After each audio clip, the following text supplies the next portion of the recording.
War was like a robber and a thief, taking everything from the little town. Liesel was the only one who survived on Heaven Street. She stumbled forward, her eyes scanning the crowd, only to see her foster parents lying motionless on the ground. She slowly walked over and sat down between them, letting out a muffled sob. Her tears seemed to forget to flow, as if she was on the brink of collapse. Everything was gone. What could little Liesel possibly rely on to carry her through the remaining desolate years of her life? At that moment, the rescue soldiers carried someone else out. It was Rudy, her best friend who would do anything for her. Liesel rushed over and clutched his hand tightly.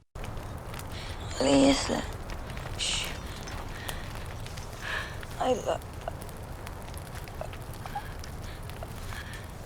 Rudi, nein! Rudi, wake up!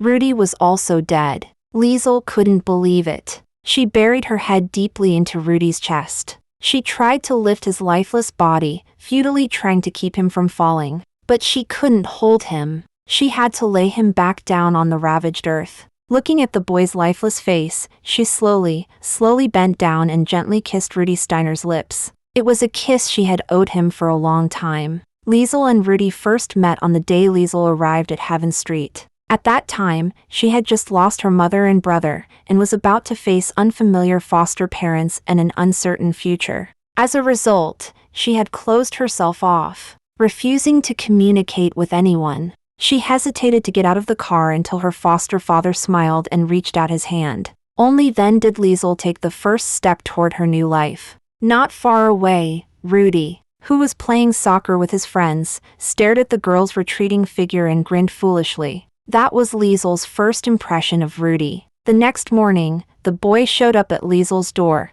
claiming he was taking her to school. Hurry up, Liesel! You like to run? I bet I could beat you.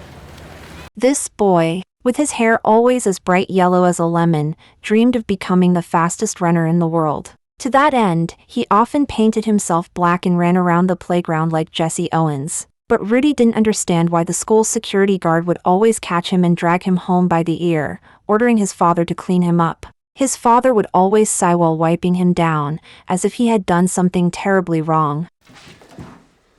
Son, you can't go around painting yourself black. Why not? Because you shouldn't want to be black people. Why? He really couldn't understand why adults always had so many rules and taboos. Along the way, the boy chattered on about his troubles. The girl, however, didn't respond at all, silently following him toward the school. To Liesel's surprise, the boy caught up with her after school and continued to chat about funny things that happened at school. In order to make her speak, Rudy even suggested a running race. If he reached the end of the path first, Liesel would have to give him a kiss. As for why he wanted her kiss, the innocent boy wasn't quite sure. In this way, their friendship quickly grew stronger with each race they ran. They even developed a secret code just for the two of them. 1 spit yes, 2 spits no.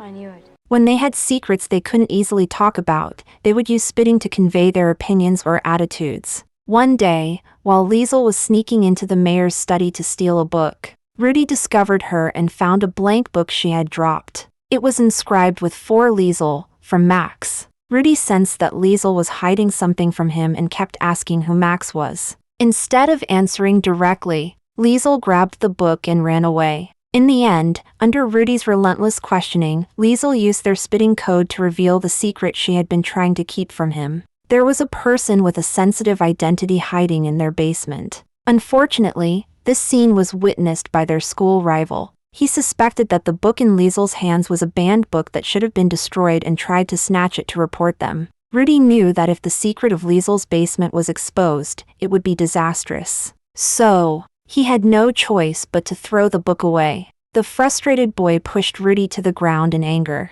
After he left, Rudy, ignoring the pain in his body, immediately jumped into the cold river to chase the book that Liesel cherished so much. Rudy Steiner would do anything for his best friend, Liesel. After this incident, their friendship became even stronger, but Liesel still hadn't given him that kiss she owed him. As the war intensified, more and more innocent civilians were forced into battle. Rudy's father was also on the list of recruits. On the morning he left, he hugged his children goodbye with a deliberately relaxed smile. Rudy stood by, watching silently, and for the first time, he truly felt the reality of war. War meant never-ending hunger and the bitter taste of losing loved ones. He began to hate war and despise the fascists who started it. However, this boy who hated war was identified by the fascists as a potential elite for their next generation because of his running talent.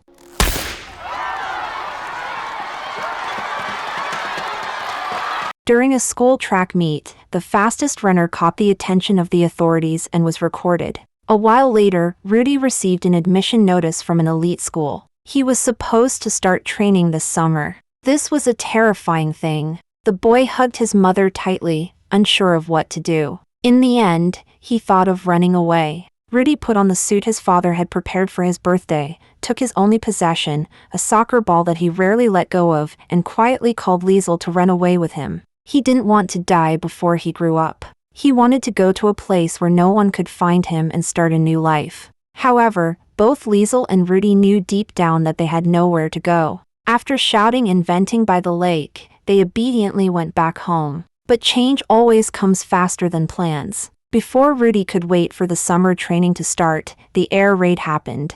Everyone on Heaven Street was taken by death in their sleep, except for Liesel, who was writing in the basement. She finally gave Rudy the kiss she had owed him for so long. His lips tasted of dust and sweetness, like the regret in the shade of a tree, like the regret under the spotlight of a troublemaker. Liesel kissed him gently for a long time. On the ruined Heaven Street, their teeth clacked together. After staying by Rudy's side for a few minutes, Liesel forced herself to stand up and stumbled forward, coughing and searching. In the end, she found a book in her foster father's accordion in the rubble. The bellows were empty, with no air going in or out.